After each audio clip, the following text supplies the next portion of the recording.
In the name of the Father, and of the Son, and of the Holy Spirit. Amen.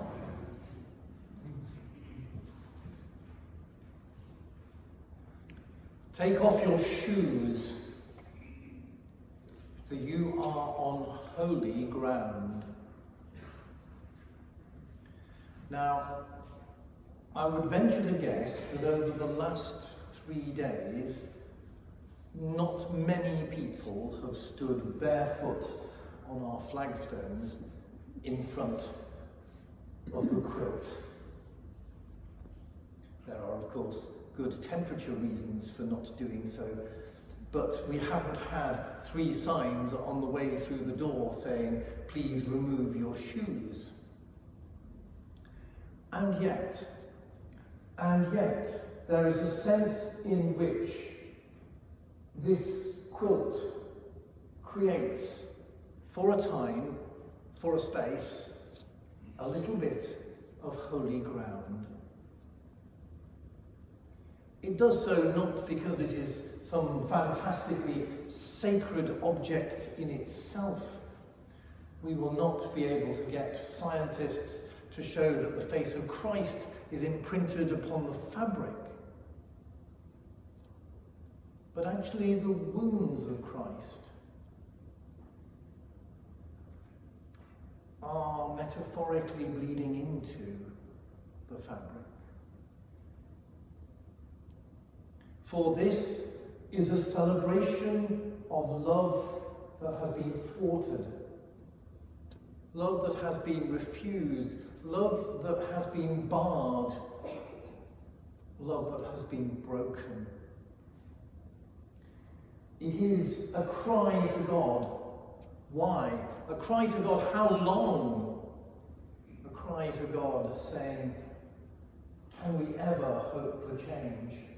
And yet, not one cry, but in the one piece, 140 cries to God from all around the country. This is indeed holy ground. And it speaks not only of the presence of the wounded Christ and of the wounds that people carry, but it also speaks of the transforming possibility of the presence of God in those places. Because although most of those relationships may well be ones that it is incredibly difficult to restore,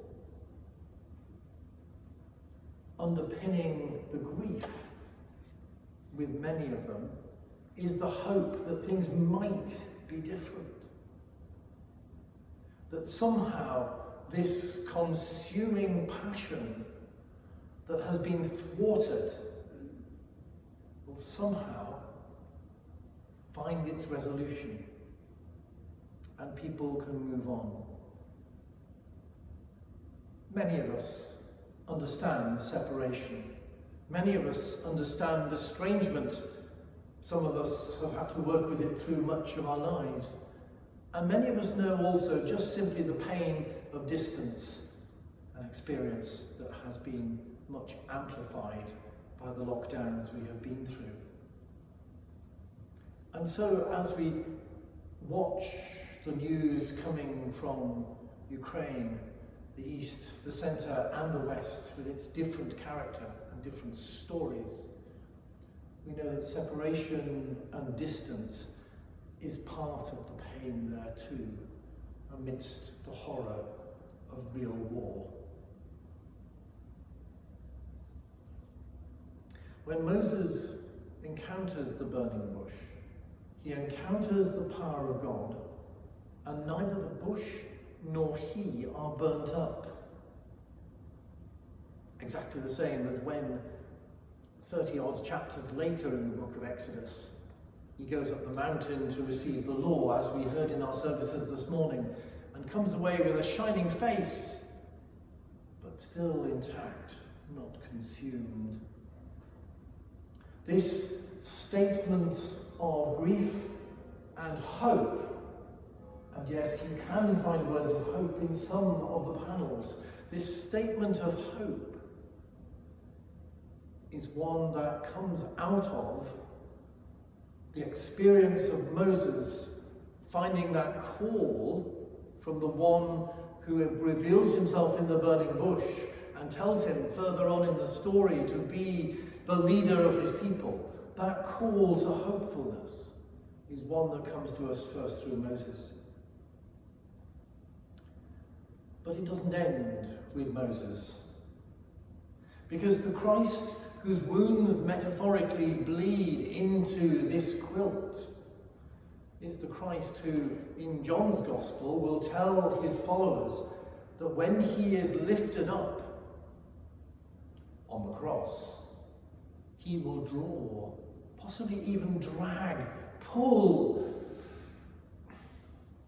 yearningly, all people to himself. This moment of being lifted up is a moment of transformation for the world. Just as when we lifted up this quilt on Friday morning, we for a time created a transformed space in our midst, here. And strangely, the moment of Christ's lifting up is a moment of recognizing darkness and acknowledging light. The darkness is all the powers of the world that have conspired to put Christ where he is, and the darkness of broken relationships when we lift up this quilt. But that darkness is not the final word. Christ's words about being lifted up are followed by his words about light. Oh, and also he has told us that the ruler of this world has been judged and will be driven out.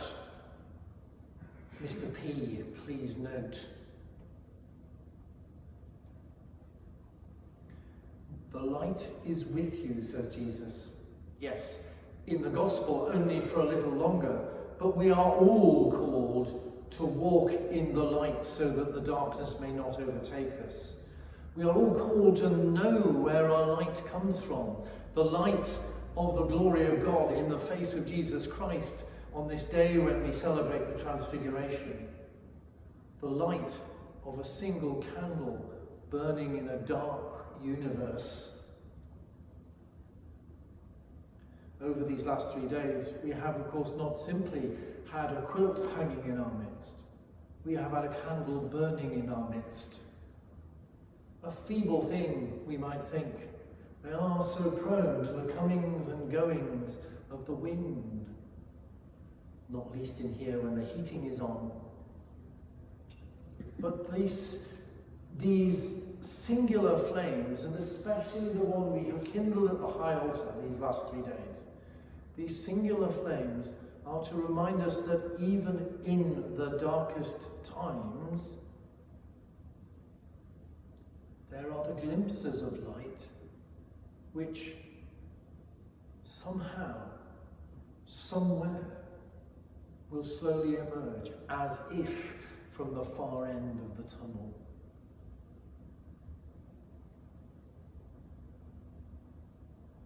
It is a strange coincidence that the themes of the Transfiguration, which are where these readings have come from, and the themes of our quilt, and the themes of the world in which we find ourselves today, so meet extraordinarily together. All three of them sit alongside each other. I suppose at one level, it is the situation in the world that dominates because it gives us so much cause to fear.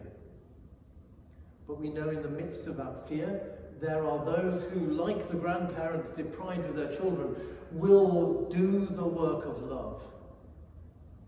And that holding it all, holding the whole of creation, remains the one who is pure light, shining in the face of Jesus.